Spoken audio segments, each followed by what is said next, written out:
And I should be live now, actually. Let me, set it to public. The stream is probably set to unlisted. So, hold on a second, I forgot about that.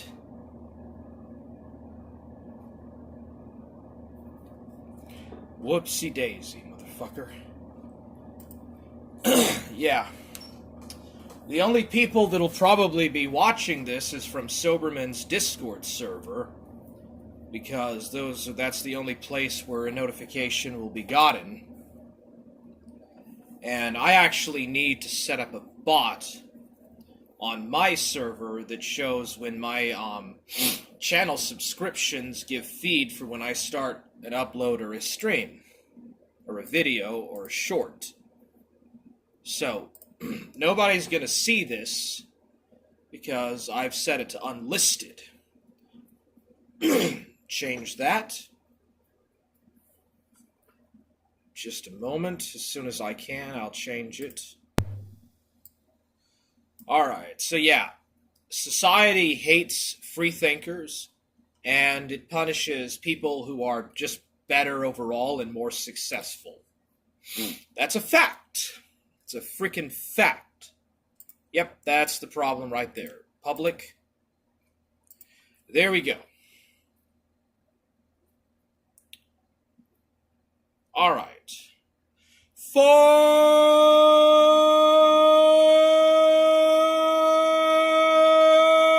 Gang!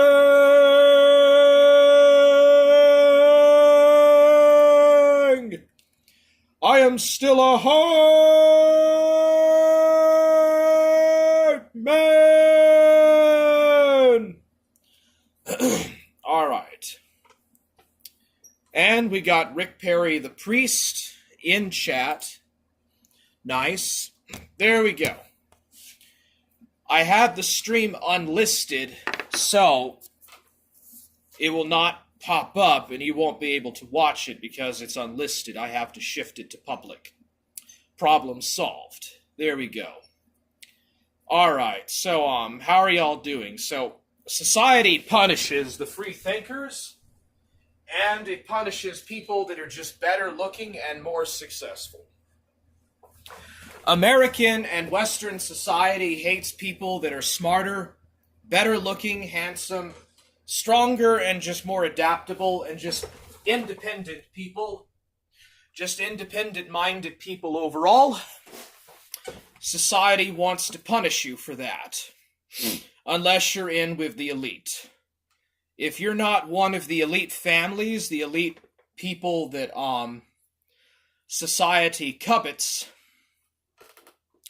and loves to to prep up and is always in the news and stuff, unless you're a public celebrity or someone with connections and ties with the establishment, society wants you to be a broken, psychologically messed up, schizophrenic, weak, little broken, short, puny person. Okay, society is not run by alpha males. Women are attracted to effeminate-looking men. That is a fact. The Code of Maidis, who is a VTuber, a female Canadian VTuber, herself has stated that women are especially attracted to effeminate men. The reason why that is because of the birth control pill. Before women started taking the birth control pill, they were, I wouldn't say they were necessarily attracted to alphas all the time, but they were attracted to normal-looking, normal-oriented men. After women got on birth control, it changed and altered their biology to where they now are attracted to effeminate men. Women are sexually attracted to effeminate men, and that's just a fact. And unless you're a part of the establishment and you've got a foot in the occult, if you don't have a foot in the occult or you're not in with the establishment, you are punished for being successful. You are punished in the United States of America for being a wealthy, successful, smart, good-looking, strong, healthy person, and society wants you to be broken. Society wants to destroy you, break you down to your very foundations, if not even more, put you in prison for a few years, and use you as convict labor, and basically treat you as a foreigner in your own society. It's kind of like Jeremiah. It's kind of like in the book of Jeremiah, where you are basically treated as a foreigner on the land that you were born on, the land that your people inhabited for thousands of years in a country that, and a culture in a country that consistently existed for hundreds of years, for countless generations. Capitalism, the capitalist boomer system, wants to punish you for having a heritage and a culture, and for having a pre-industrial heritage. They want you to have your heritage destroyed. They don't want you to have any heritage, any kind of honor, any kind of relationships with women, any kind of successful job careers. They want to punish you for that. Society desires to punish you, make you dumb, make you dependent on drugs, make you dependent on alcohol, and then punish you, put you in jail, put you in prison, use you as convict labor, where you get paid less than $1 an hour, and break you as a man. They don't want you to be an independent, free-thinking, strong, healthy individual that exercises, that works out, that goes to the gym every day, that works out and does stretches and actually has a healthy body, where you're not tied to a wheelchair 24/7, 365 days a year. Those are the people society wants. And I used to think like this, but I've come to realize the erroneous nature of advocating for any kind of disability. It's actually a bad thing. Actually, it's wrong. In a way, the capitalists or the free market people they actually want to destroy the middle class. The technical elite, the technical overlords, want to break and destroy what is left of the middle class in Western Europe and North America and Australia, New Zealand, and Canada, and, South Africa's already gone. South Africa's overdue. As well as Japan. Japan became too successful of an Asian country, so, they want to break the will of the Japanese too. Even though they're Asians and they're not whites, they're still too successful. They've got too high standards, so they gotta be broken with inceldom and with feminism and stuff. Now they're doing it with South Korea. They don't want success. God likes men that think freely, and God wants you to be handsome and good-looking, to be strong, and to be fearless and courageous, and to not fear death. The point of existence is to not fear death, and to have a code of honor and a code of duty and a set of morals and principles, to be a principled individual, to be a gentleman, to be a good gentleman, and to be intelligent and smart, and to understand intellectual arguments, and to know how to understand formal fallacies and logical differentiation. Society wants you to be drugged up, in prison, in jail, in a wheelchair, broken, heartbroken, alone, homeless, drugged up with fentanyl, no money or no change to spare, begging on the streets. That's what society actually wants you to do. That's the normal derivative of society.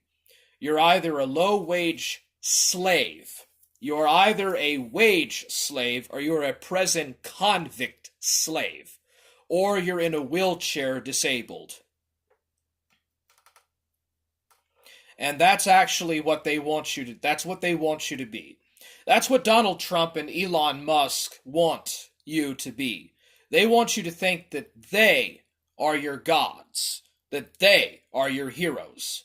Donald Trump wants you to think that he is going to do the heavy work for you, and that you don't need to do nothing besides just not question his authority, but bow down, kiss his feet, lick his feet, kiss his feet, and worship him as a god, man.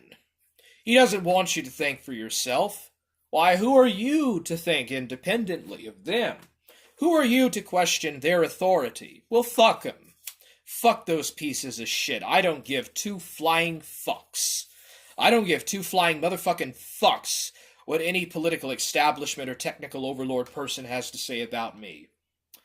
Okay? I can't even, say certain medicinal things, It's okay to talk about, smoking marijuana illegally. That's fine. But you start talking about COVID, or you start talking about medicine and stuff that, a doctor who, by the way, they have a license to kill you. If a doctor misuses his powers granted to him by his license and actually kills someone dies from like a surgery, because believe it or not, doctors are not perfect, and that person dies, they don't get a charge for manslaughter.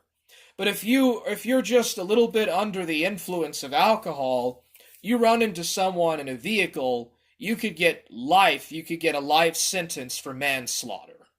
Think about that. Think about that for a second. That's just something to think about, It's just something to consider and think about.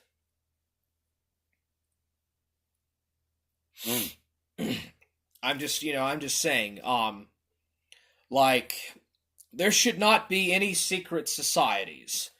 An amendment should be passed to the Constitution, with 2/3 majority vote of the states, that bans Freemasonic lodges and secret societies and occult and esoteric orders. At least secret meetings and secret societies. I think that all the Freemasonic lodges should be banned in the United States, in the state of Texas. I think that all Freemasonic lodges should be banned everywhere. In Mexico, in Texas, in the United States, in Britain. They should all be banned. They should all be shut down, and all of the head leaders of these deranged, precarious roundtable organizations, the Russell's Group, the Ford Foundation, the Frankist societies, the Temple of Set, the Church of Satan, I think they should be locked up and put in prison for life, and even given the death sentence in some cases. These people are absolute scum. Secret and esotericist societies, or esoteric societies, I don't mean esoteric, I mean exoteric societies, should be banned. They should be outlawed and they should be banned, and any kind of worship or any kind of indulgence to Satan should be banned. It should be outlawed. Okay? That's why, that, this is not a Christian society. A true Christian society would outlaw such things. It would actually put the criminals away. It would actually put the criminals into prison. It would actually do something and deal with that, but it doesn't. So that's how you know that the political leaders that are in control are not Christians and are not atheists. They don't actually worship Lucifer, the person. They worship Luciferianism as a concept. They are, as Bill Cooper said, Luciferians has a guiding principle. They would also call themselves Pythagorean, or even who was the guy that brought fire, the gift of the gods, fire to man? That's what they worship. That's the concept of what the elites believe. They believe that this person, this Greek, brought the gift of the gods, fire to man. They don't believe the literal tale. Yeah, that's it, Prometheus. This Promethean mythos. This is a very important thing for the technocratic elites. But Rick Perry, actually in the 1980s, Ronald Reagan unwound a lot of that New Deal coalition stuff. In the 1970s, Richard Nixon said that it was too technocratic, and he said that these inefficient and entrenched bureaucracies were just overt technocratic elite managerials. And actually, Ronald Reagan and the Republican Party actually reduced that. They actually rolled back a lot of the New Deal legislation. And actually, it was actually Reagan that actually raised the debt ceiling of the Federal Reserve, and he undid a lot of the technocratic managerial stuff from the 1930s and from Roosevelt's New Deal. That was part of the fifth party system from 1928 to 1980, and Reagan started the sixth party system and replaced and undid and or kind of unwinded a lot of the New Deal legislation from the Great Depression era, actually. And now supposedly we're in the seventh party system. The first party system was 1792 to 1828. Second was 1828 to 1854. The third was 1854 to 1896. And then, it goes from 1894 to 1928 and so on and so forth. But, anyways, yeah, these people are just, they don't believe in the success of human beings. They don't want people to be healthy. They want them to eat their rotten fast food and consume their products because they're capitalists. They're free market capitalists. Ayn Rand was a scumbag liberal piece of shit. Ayn Rand was a piece of fucking garbage. Actually, socialism is actually pretty good for a society. Socialism helps to alleviate a lot of the estrangement that workers have in their workplaces, because as technological progress and industrial production increases, more people, more workers are impoverished and are estranged in their workplace. And it actually destroys the health and the personal well-being and longevity of the working class, and it makes them weak, and it makes them lazy and inefficient because they only work one particular job instead of on the farm, where they can produce everything that they need to consume. They live independent, healthy, frontier settler lives. And in an industrial model society, they don't have that. They have to buy products, they have to consume products that are built at the factory. They only get a very small proportion of the wages, whereas the capitalists get the majority of the profits that are made from the production that is done on their labor. They do most of the labor, and only a few people get the profits, and the majority are only given wage. That is known as wage slavery. Wage slavery is by its very innate nature exploitative. Okay, the industrial model is inherently flawed, and it doesn't have all the means of production. The working class and the middle classes deserve to have an equal share in the industrial produce. They deserve to have an equal share as those that control the means of production to the surplus product. The surplus material, the surplus production should be shared equally with the entire community, and not just with a few small handful capitalist individuals who don't even work or don't even put in the effort or the time or the intellectual breaking. They just exploit the inventive, intuitive processes at the exploitation of others for their own benefits. A lot of whom actually carry the Star of David, a lot of whom are actually Davids. A lot of whom are actually Bergsteins and Bergs and have the last name Bergs and stuff, or who are Jesuits and just bad people in general, the Anglo-American establishment, as Carol Quigley talked about it. Rick Perry says, Forge, gang, I am still a hard man, cross, halo effect hype. Hello, it is halo. Rick Perry says, I am a ladylike gentleman. True dat. Let's see here. God is no respecter of persons. I have never wanted to become a somebody. I'm already me. That's what they want you to think. They want you to think that you need to go through all these hoops and you need to achieve being like a millionaire. You have to be at least a millionaire. You have to at least be a millionaire to live the American dream, to have 2 kids, a home, and a wife, and to be able to have holidays and vacations like at least twice or 3 times a year. You have to have at least over $1.5 million, $1.5 million. And the problem about that, Rick Perry, is that that's a fake way to live. It's a very empty, nihilistic lifestyle, and it's very unhealthy. You could actually destroy your mental and physical health trying to struggle and work and do like 18 hours a day, or like just work super hard for like almost nothing. But the fact of the matter is that wealth should be distributed evenly to all the classes. The working classes deserve an equal share in the means of production and the means of labor. Their labor should be rewarded accordingly, and they shouldn't be exploited. But, Rick Perry, would you rather that... Let me ask you a question, Rick Perry. Would God prefer a superstitious person that is always fearing about dragons and fairies and warlocks? Or would he prefer a perfect, rational being who is able to name and catalog all the animals in the Garden of Eden? Think about that. I think that God made man to do the latter. Rick Perry says, "True dat, I stole my long-term partner of 22 years, deceased from a Tyrone." Okay, society is viewed biblically as inextricably linked to inheritance. Diversification is theft. No, you have to work and you have to earn. You have to earn what you work.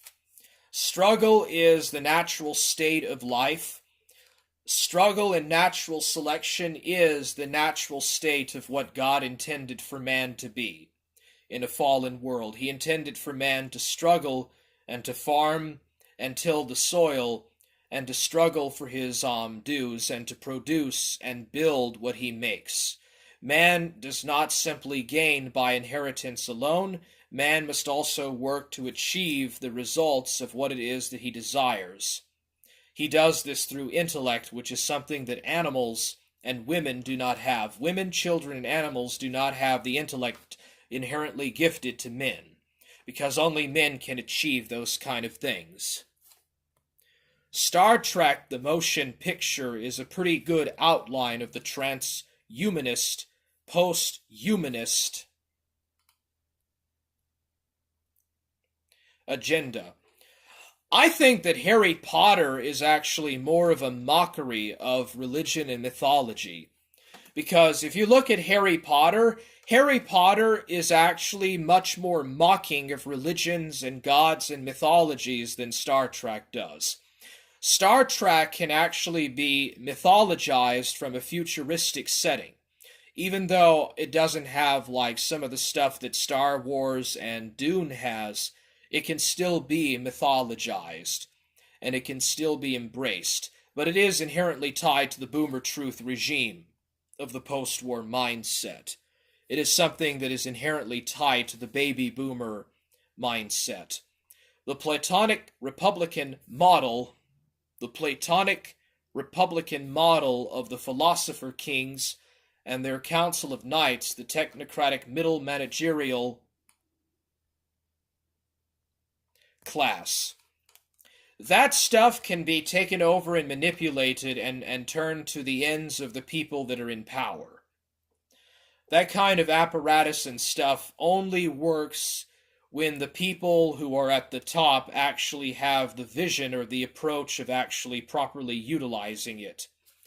This idea of gender studies and the concept that there is no actual gender will lead to absolute nihilism, and it will lead to an inherent collapse and a fall of Rome scenario, or a Neo-Byzantine mindset, and this will allow for an inferior, weaker people to conquer and to take over that kind of society. The interpreter is sovereign. There's no such thing as a paradigm. Free observation. The problem with text and liturgy is you need a valid hierarchy to interpret it. Yes, there has to be a degree of some hierarchical interpretation, but it has to be freely available and it has to be based upon a meritocracy. It cannot be turned into a neo-feudal inheritance-based caste. These things cannot be utilized into a caste. It has to be based upon meritocracy. In that way, the most able and the most capable-minded people can go into those positions, and people can work and can labor and produce according to their own talents and unique abilities. That is what should be done. Prometheus. Emergent phenomena, basically potentia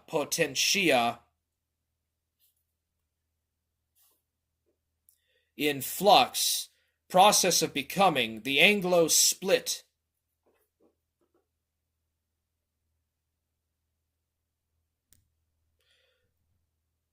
The Anglo split modern philosophy into analytical and continental phenomenological, both prioritize existence as preceding essence. Existence does innately precede essence, actually. I think ontology is more important than spirituality. I see mysticism and spirituality as itinerant superstition, and I see ontology and the point and rationality of purpose and existence has the purpose of that is inherently more important to religion. Philosophy and ontology supersedes the necessity of a spiritual inclination. Spiritual inclinations come secondary to those sort of things. Rationality and the consideration of man's intellect should be put in first, because man is inherently driven, and his essence and ethos is driven from the noetic state of mind, and from the mental state of being, at least those that know so. But I think the Anglo was right to split modern philosophy. Modern philosophy is very overwhelming, and it kind of does need to be split up and categorized into perennial subcategorizations.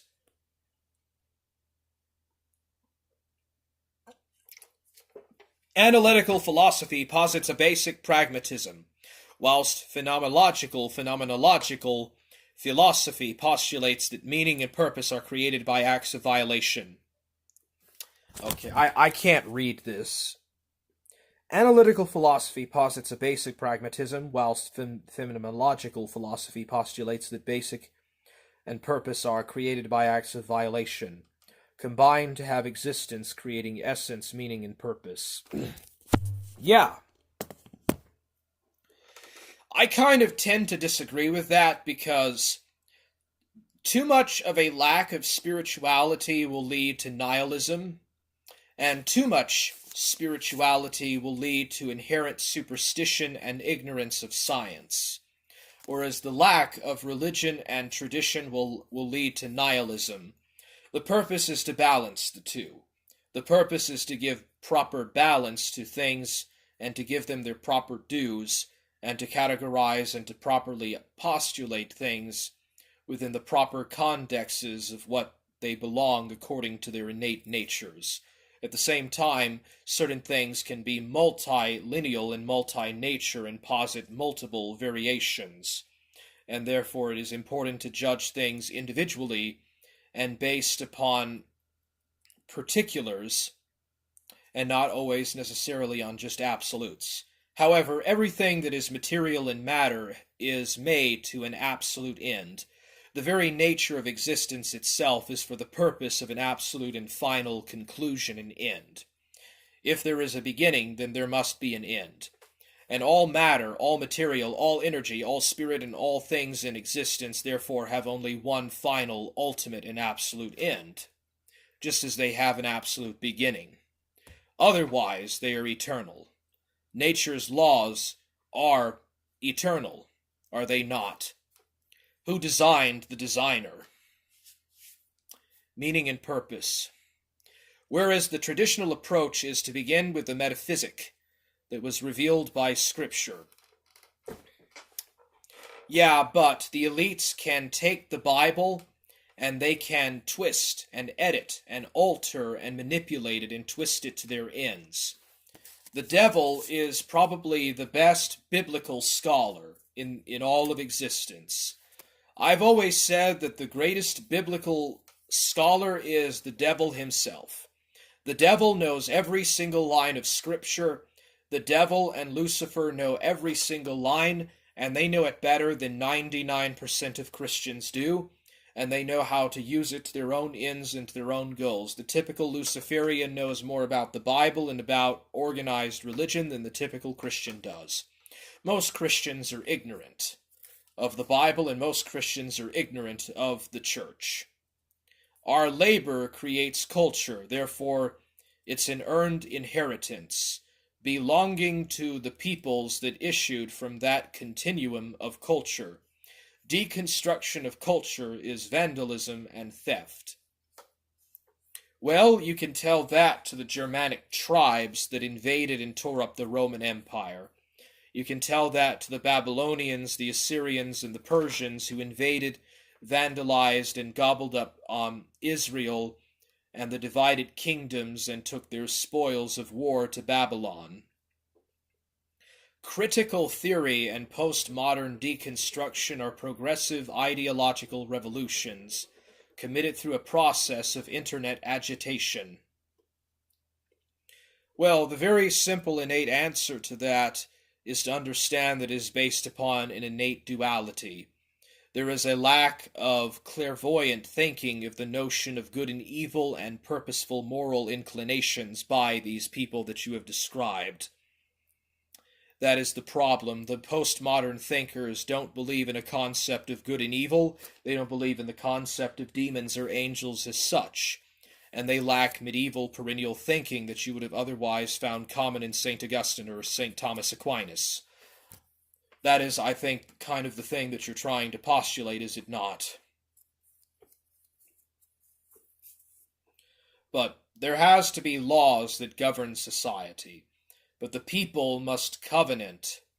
The group of the community must covenant in agreeance with the law. The law must not be brought down as a tyranny upon the Indo-European mindset. Indo-Europeans, by their nature and by who they are, have to covenant in a community, in a nation state, or in the concept of a nation state. Indo-Europeans, by their very nature, do not accept or do not sublimely submit to willful obedience to the law. We're not blacks. We're not sub-Saharan Africans. We're Indo-Europeans. We're from the steppe.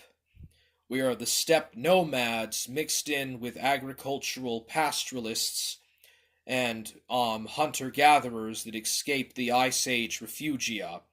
That's what Europeans are by their nature. Europeans do not like to be under a foreign caste, under a foreign system of rule, of a foreign alien desert force that imposes its willpower upon them. The European mind is one of innate free intellect and the ability to conquer nature, twist it, and bend it to the will and to the power of the European mind, especially the Nordic mind, which is the most prevalently domineering in this regard of all the Indo-European peoples.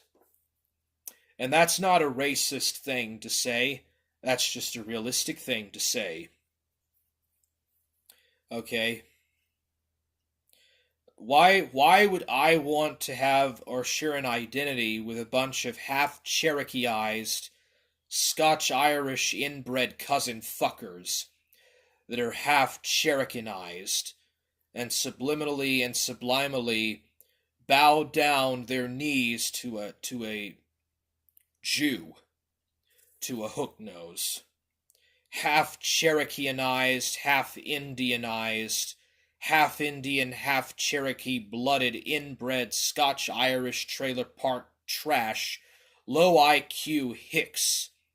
And all they ever do is drink booze, dance around their retarded, mentally challenged jingle shit, and are basically the white version of the stuff that they hate the most, when in fact they are just the exact same thing as those people.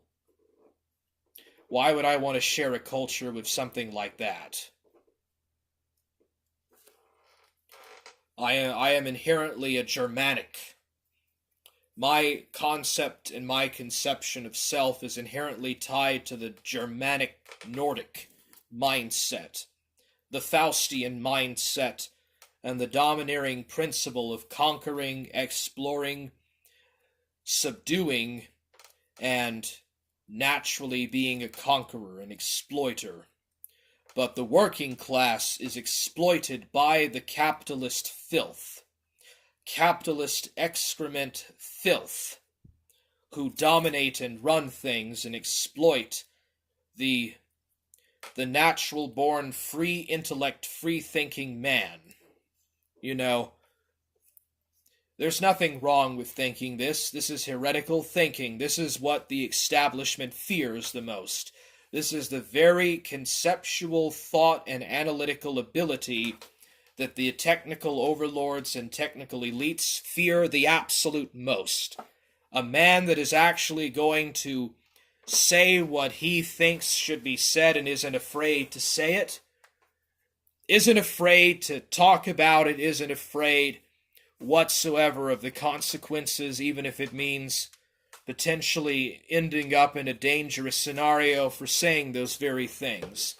Because the stuff that the mass majority fear the most is a person who actually is the most normal and the most basic thinking and the most free and the most independent person and happiest person who is made happy by the most simple and the most basic things in life, who doesn't need to watch 5 hours of Netflix a day, who doesn't need 5 hours of playing video games a day, who actually reads and works out and eats right, eats healthy and wholesome, fucks normally, bangs a bunch of hookers and doesn't pay child support and isn't dependent on some kind of marriage slavery. That is what the vast majority of beta male cuck men and women despise the most. That is what I have to say about it. As we have had our culture incrementally eroded over time to the point that we have an ideological vacuum that nature abhors, it will be filled and replaced by an homogeneous globalist relativism. I just call that innate nihilism. That's evil. That is the very thing of evil. And the Catholic Church is working with that, Rick Perry. The Catholic and the Orthodox and most of the Protestant churches are working right side by side with that. All these people that you showed me that are in line with this New World Order technical stuff are Catholics. Okay, all these people that you introduced me to, these celebrities, they're all Roman Catholics. And they're all openly in favor of this madness. So it's actually Christians who are the most prevalently involved. It's not atheists and it's not Jews, it's Christians. It's Protestant, Roman Catholic, and Orthodox Christians who are the biggest supporters of this technocratic nightmare. Ideological vacuum, that's why there needs to be some ideology. People need to disagree. More people need to disagree. More people need to argue. More people need to inherently question everything, and more people need to be more astute to be able to think for themselves. If you can't think for yourself, then in the past, you wouldn't have lived, and you wouldn't have procured or produced offspring. If you were stupid, you ended up dying at a young age because you did something dumb. And also, you didn't have children. That's why the more intelligent people before the Industrial Revolution had more children, and that's why there is more inventors and more thinkers and natural philosophers. I don't regard myself as a scientist. I regard myself as a natural philosopher. Rick Perry says, engineering nihilism, engineered nihilism. That's the ultimate end goal of the mercantile system. That is the end goal of the capitalist system, is technical feudalism. Techno-feudalism, dude. It's like what that Greek guy, forgot his name, said, capitalism leads to technocratic feudalism. Show me a group that isn't infiltrated. Why is it Christians, then? Why is it the people that are in power the most are Christians? Why is it that most of the people that organize and engineer these futuristic Baptist eschatological psyops are Christians? I don't think it's the Baptist church. The Baptists are just a bunch of inbred hillbillies. They don't have no real power. And I strongly doubt that the Jesuit order or the Anglo establishment are actually working according to some kind of bland, futuristic Baptist perennial philosophy. The Baptist Church works more closer in line to what Joachim of Fiore taught than even the Catholics do. The Protestant historicists are more in line with what Joachim of Fiore teaches in the Three-Age Prophecy. That's the inerrant bullshit that Southern Israelite can't come out with. And he can't even adequately admit that he is in fact a partial preterist and a perennialist, a Protestant perennialist himself. Show me a group that is not infiltrated. Dialectics are controlled by the liberal imperium, unfortunately, so all public debate is an exercise in controlled opposition. Looking for purity in a fallen world is a fool's errand. Well, then I guess I am a fool, but a well-intentioned fool nonetheless. I guess Bill Cooper was a very well-intentioned fool himself, because they sure did not like him speaking on that radio the hour of the Times every week at his home in Arizona, because they had to send out agents to constantly survey and spy on him, and then they ultimately had to take him out. I guess Bill Cooper was so much of a imperfect fool that the establishment still had to take him out. I think, Rick Perry, you just don't want to fight. You don't want to fight for a just cause in a corrupt and criminal world. That's your problem right there, Rick Perry. That's why nobody really respects you or actually likes you, is because you don't want to fight for a just cause, because you think that you should sit back and do absolutely nothing as a Christian.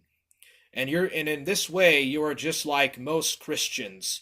You don't actually want to do nothing to change things or to try to improve a very corrupt and criminal mindset. You don't want to take these people to accountability. You think it's okay for them to make the average man be accountable, but you think that you think that feminist women and trannies and gay people and elites should not be accountable or put in according to the law equally as straight white men are.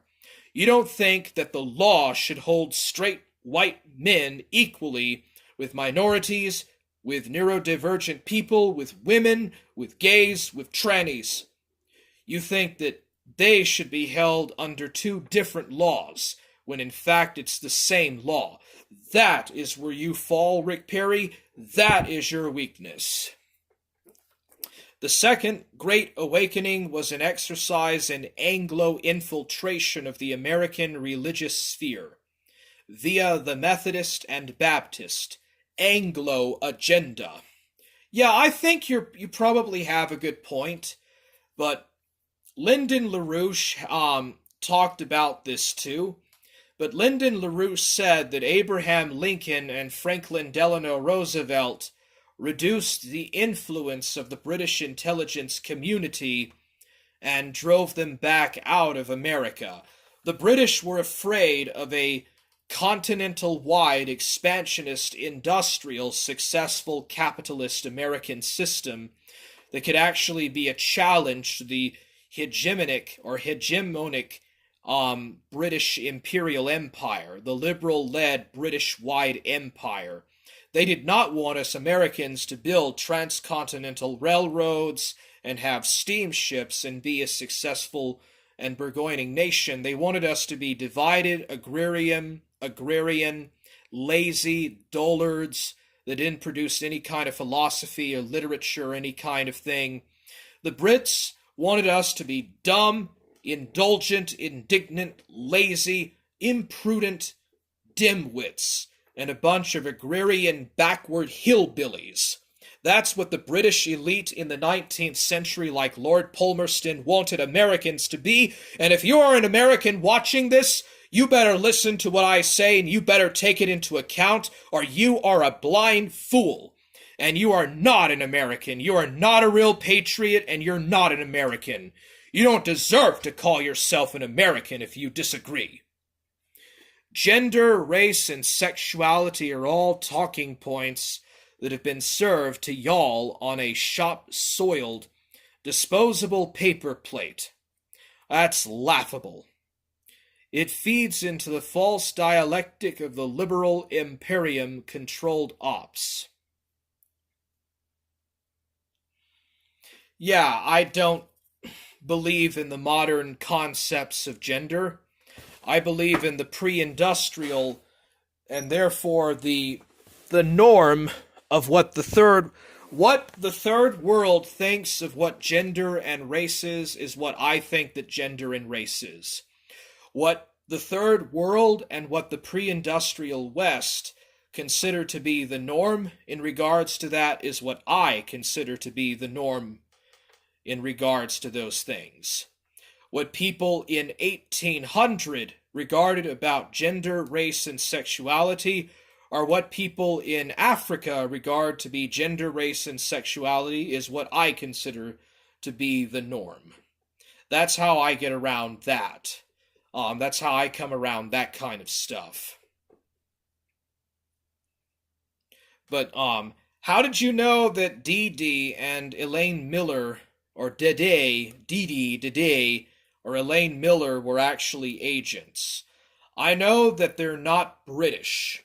I know that they're not actually Brits. They're actually foreigners that have immigrated to Britain. But how would you know that they are controlled agents? Because I've had issues and things where police will follow me around and will do these kind of fake staging ops. Not even 2 months when I moved to my new place, they had a person, a setup staged. They staged a drunk driver running into a fence in front of my house. And I live 2 miles away from the main road in the middle of nowhere. And not even 2 months later, I've got cops, ambulance, and all these different people, fire trucks and everything, coming right in front of where I live, asking me where my address is. And that's it. They just asked me for my address. Because it is federal agencies that are monitoring and gang-stalking me. Police agencies that are gang-stalking and are actually trying to target dissidents and people who are actually, I would say, normal. People like me are the normal ones. Actually, it is the people who are like me who think freely and think independently and are actually not constantly under the programming who are actually the normal people. They are distraction tactics, causing us to focus on peepees and coochies, rather than looking at the bankers and international financiers. Well, that's the real thing that should be focused upon. Those are the actual issues and the actual problems, such as the exploitation of the middle class, the destruction, the degradation, and the erodation of the middle class, the continuing bureaucratization and growing elitism, and this kind of new priest class, this new priest and feudal class and caste system that has been formalized and has been ascertained into this new technocratic elite, where people are ignorant of even how a basic mobile phone is made and how it is used, and people are forever subordinated to wage servitude, to lower class wage servitude, where you have to work for extremely low wages for long hours, doing hard grinding labor in a second gilded age. It's a second gilded age, it's a second Ajian regime, but it's controlled by a technocratic elite force. You know, centralization is always a preliminary to globalization, i.e., Tower of Babel et al., etc. al. Yeah, well, I mean, the ultimate agenda is to rebuild Babylon, create the new Babylonian Empire, the new technocratic, futuristic, Luciferian empire centered in Babylon, because Luciferianism originated from there. It came from that region and that part of the world. Yeah, absolutely, but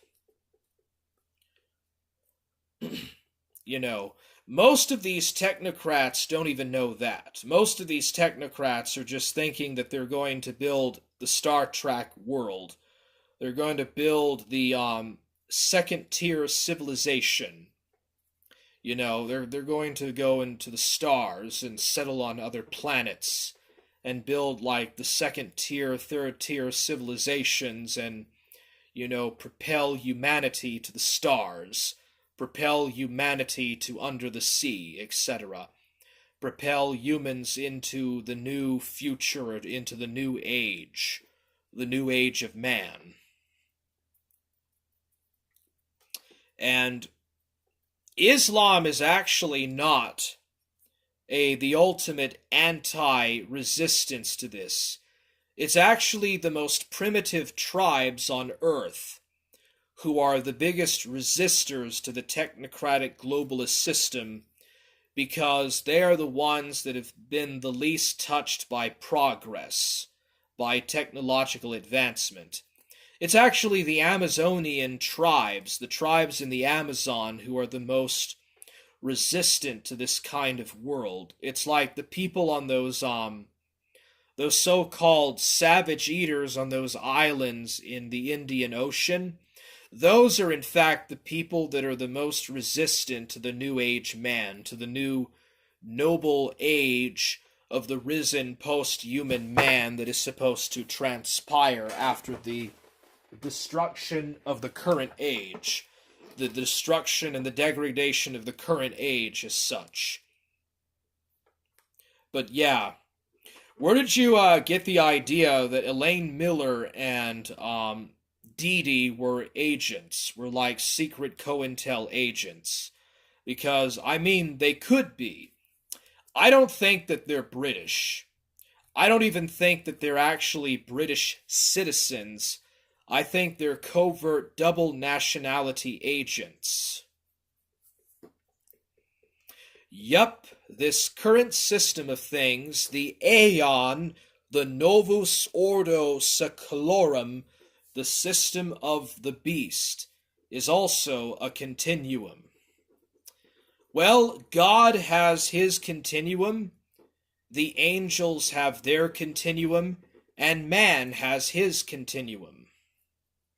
Like all things in nature, inherently act according to the primal and to the variant roles upon which they act, or were played out to act upon the stage of so-called evolutionary creation, the natural selective evolutionary creational continuum that evolved out of the, for the lack of a better term, of the Big Bang and expanding universe. That's kind of at least how I see it.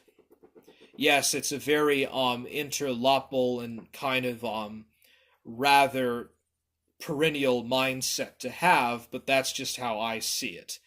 And I guess you could argue that I have progressive tendencies as well, but I think that identity politics divides the working class.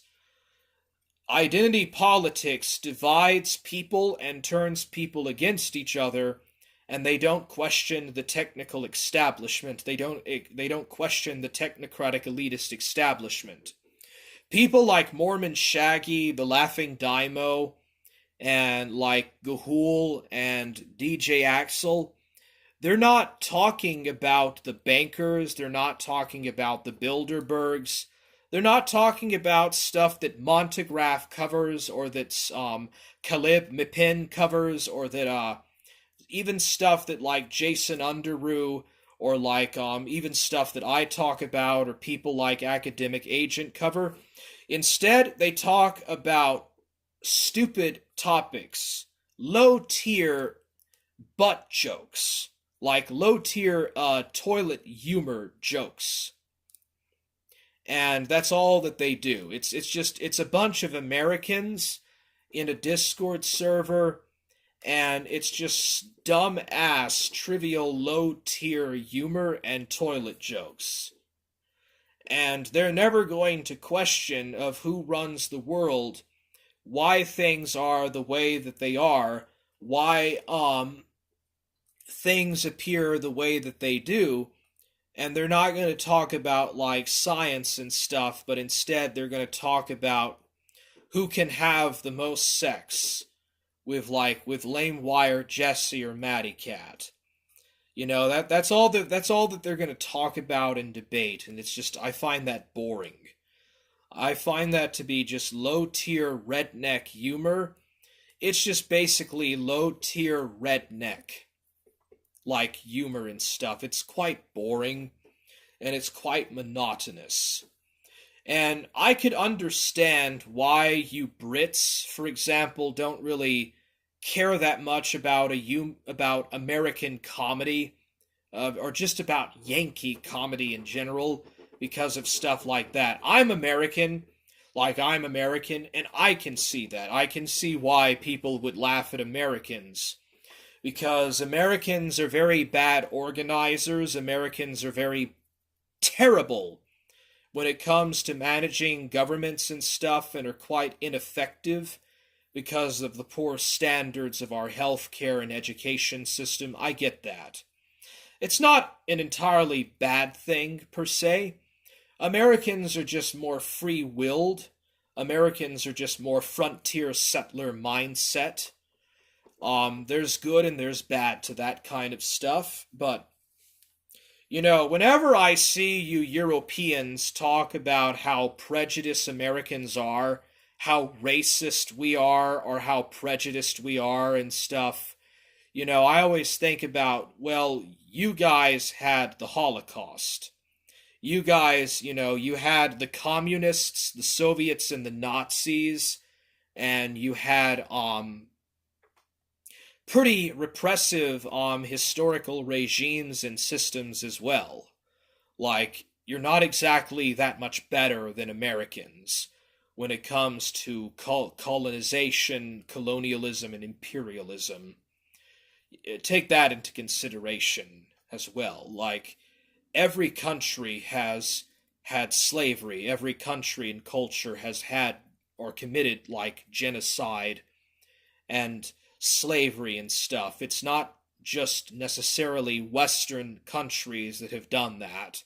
Buddhist and Muslim countries have done their fair share of massacres. And even Jews in the Kitos War killed Cretans. Like, Jews, Christians, and Protestants, Catholics, Orthodox, Muslims, Buddhists, pagans, and atheists have all had their fair share of massacres and genocides. And every race has enslaved another race or even their own people. Most slavery is the enslavement of their own underclass in most cultures, in fact. And the banking system of the Federal Reserve is just like antebellum slavery. The Federal Reserve currency is the exact same oppressive thing. The penal system, the prison convict labor system, is exactly like antebellum slavery in the South. It is the exact same thing as slavery in the Roman Empire or in ancient Egypt. It is precisely the exact same thing.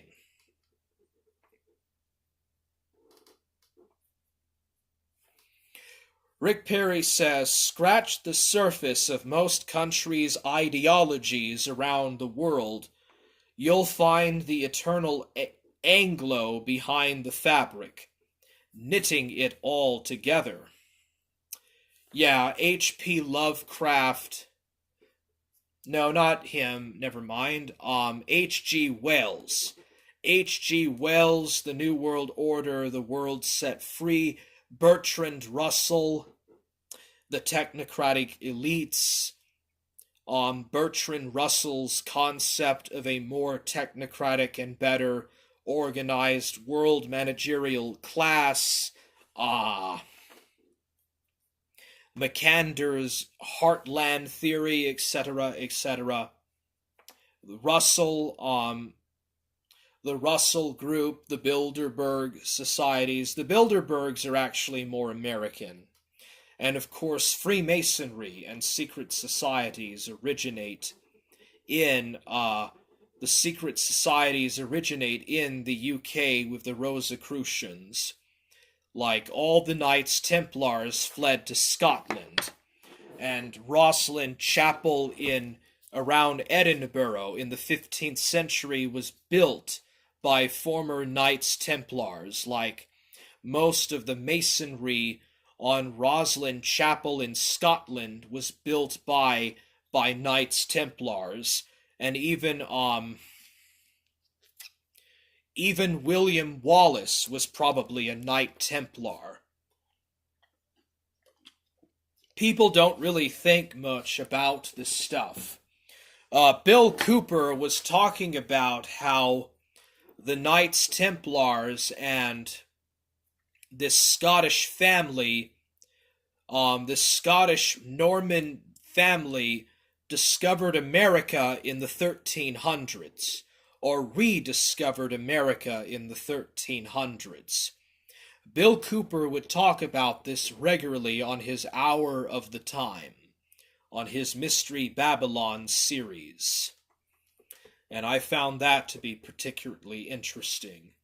I think that every culture is best left to its own devices, and I think that God made all men equally talented in their own unique way.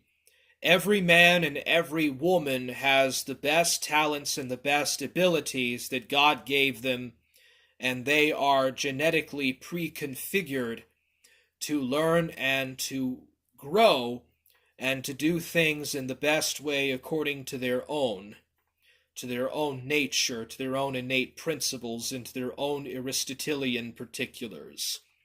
I do believe that. I do think that much.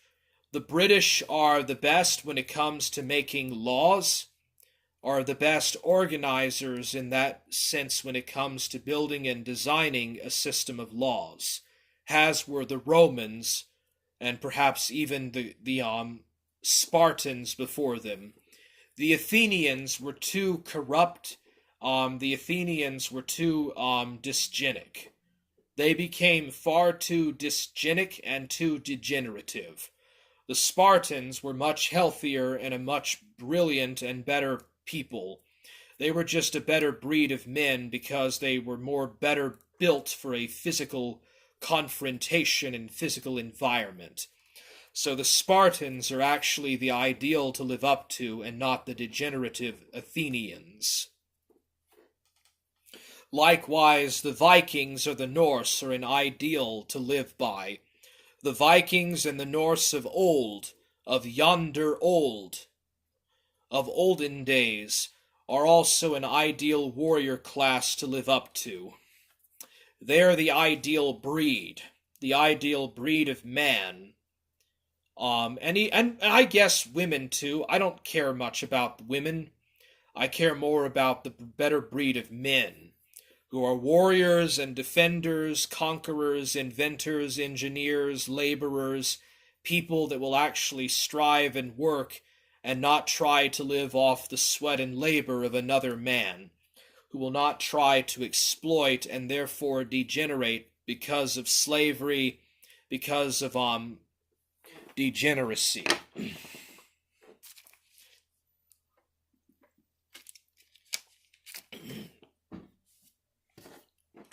Americans need to become a society of producers and not a society of consumers. Like Americans should be a society of producers and not a society of consumers. And they should be creators and not destroyers. The natural man is a creator and not a destroyer. He only destroys in order to improve upon and set aside to build something that is more efficiently better, engineered and better constructed and orchestrated. That is the natural state of man, is to create and to produce, to conquer and to invent and to engineer and expand into new horizons, to expand and conquer new frontiers and to expand ever more into wider and brighter pastures and horizons. That is the natural born state of a free man. Anything that is less than that is doomed to extinction. Anything that's even less than such a thing is doomed to die or to be cast down by God into absolute oblivion and eternal hellfire. Rick Perry says Spartan sexuality was pretty based and hard. Rick Perry says, thing is, once you're living within a society bereft of traditional culture, you can understand the NEETs not wanting to contribute to a system that has stolen their culture and inheritance. Yeah, dude, I don't care about the consumerist mentality. What's the point of going to a Walmart and spending $50 for something that's going to break down in a couple of months, in less than 30 days, and not even be useful? You know, stuff in the pre-industrial world was just built better, crafted and designed better, and you could barter for it. You didn't even have to use money, you could just barter to get it. Like, things were just better. Things were just much better. The more sophisticated and advanced things become, the more difficult they are to maintain. Not everyone is going to be a nuclear physicist. Not everyone's going to be a rocket scientist. Not everyone is going to be an electric engineer. But at the very same time, the majority of people depend on those kind of professions. The vast majority of people are inherently dependent upon a very small caste of essential technical wizards, in a way, in that regard. You know, that's the problem with this society, and that's the real issue, is this overdependence on technology. It's effective technological slavery. It's effectively modern technological slavery. And I think the working classes need to beat their exploiters. They need to get rid of the mercantile capitalist classes need to be done away with, and like some kind of more efficient and better system overall needs to be built. It doesn't need to be socialism. It can just be something that replaces the exploitative nature of what we're living under now. The millennials on down have had literally everything taken from them. They not only have had their future stolen from them, but their past. It never even began for them. Well, dude, didn't the boomers take a lot of shit from the Gen Xers? Like, weren't the Gen Xers deprived of a lot of culture and a lot of just variables from the pre-1945 world, the pre-1900 world as well? But yeah, people have basically been capitalism and communism are both inherent destroyers. Capitalism and communism equally genocide and destroy organic cultures and tear them down to their very core and build a fake edifice of modernity around it out of the ruins of the true original organic material. It's completely replaced with concrete apartments, barbed wire, panoptical prison systems, and just inherent convict slavery, wage servitude and convict slavery. That's the mindset and ethos of the modern world. That's the ethos of everything that we see now that has been replaced as a result of these great wars of the 20th century and all of the genocides and destruction that came midway through the 20th century. Sakurai posts a Japanese thing there. Rick Perry says they basically grew up in the residential vapors of the remnants of a real society, a redolence, a sniff of something they'd never get to taste. I see what you mean. But yeah, capitalism and communism are both natural destroyers of the natural man. Capitalism and communism are anti-natural to the natural state of what man should naturally strive to become, and what is becoming. And I do think that in the proper context and given a more wild and free nature, man could actually reach perfection. But I don't think that the current state of man is able to achieve that kind of perfectibility. I think that a future race of man or a future race of beings will be able to achieve that true perfection. I know that that's very Promethean to say, but there should always be a higher ideal to seek to achieve. You can believe in the gospel, and you can believe in the moral teachings of the Bible and also follow that as well. Man can strive for perfectibility, even though the current age of man cannot do that. That is a very revolutionary thing to say, and a very dangerous and radical thing to say, but that is still the thing that should be said. And in fact, that is what I should say, and that is what should be spoken of. That is the thing that should be written in annals for all ages and for all generations to apply and to strive in becoming. Rick Perry says that perfection can only begin to become instantiated upon the closing of the eschaton, according to the tradition I follow. Well, it's very weird that there are many traditions and many cultures and religions that talk about similar things to that of the Judeo-Christian concept. But it seems that it all agrees that the final man, the final state of all man, is to reach some kind of state of semi-godhead. This is a very good but also a very evil and very fraudulent concept. Very evil elites have taken this and have used it in corrupt and indignant ways and have tried to subordinate the masses of man into mental and spiritual slavery to prevent the real masses of people from achieving this kind of semi-godhead. And in fact, it is something that should be equally given and open to all people, man and woman, and to all people in all races and to all cultures. and it should be afforded to everyone in a meritocratic manner. It shouldn't be something that only the elites should strive for, nor should it necessarily be a racial or a class-based mechanism. All of that is just a concept of modernism. Well, I'm done talking, and you can still believe in the gospel. You can still believe in Jesus Christ if you want. There's nothing wrong with taking concepts from a moral figure of authority. There's nothing at all that is inherently wrong with a moral authority overall. There should be a guiding formula into which man can actually reach this perfect and final Platonic state.